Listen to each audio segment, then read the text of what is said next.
Blessed and happy Monday to all of you, my dear friends, my dear brothers and sisters, my dear good people of God, faithful followers of the Daily Gospel Reflection of Father Jack, my dear kababayans.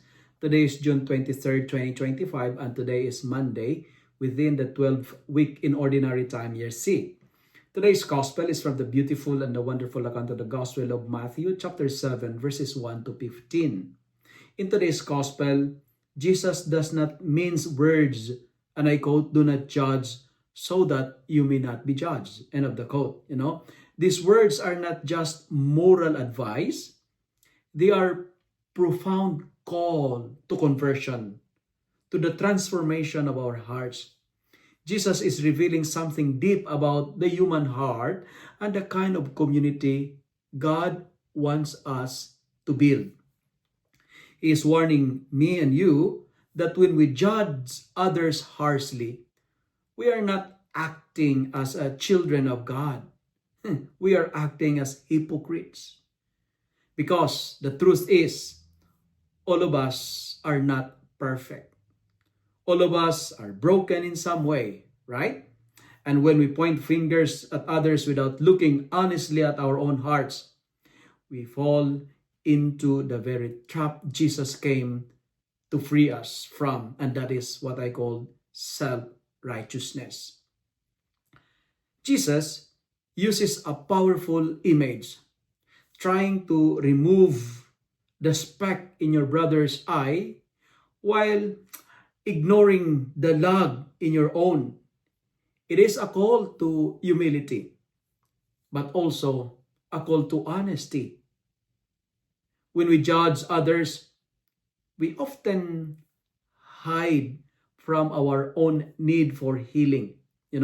We cover up our wounds by focusing on the faults of others. But Jesus is not interested in false holiness. I say it again. Jesus is not interested in false holiness. He wants our hearts to be real, to be authentic. He wants us to stop pretending, and we are challenged to start loving, because judgment leads to division, but love leads to communion.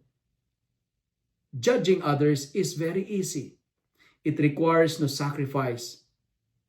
But about loving them, that takes grace, patience, and the willingness to see them through the eyes of God. And so today, Jesus invites us to make a bold shift, a courageous desire, not just in our behavior, but in our hearts. My dear friends, I say it again, stop judging people, start loving them. And this is not a weakness. It is a strength. It is not compromise. It is a holiness. The narrow gate that Jesus speaks of later in this passage is not found through condemnation, but it is found through compassion. The path of life is not paved with pride, but paved with mercy and love. Therefore, let us choose that path.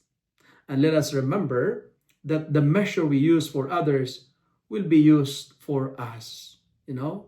The measure we use for others will be the same measure will be used against us. Let us be known not by how sharply we criticize others, but how deeply we care and love them. For only love reflects the face of Christ, and only love has the power to heal our wounded world.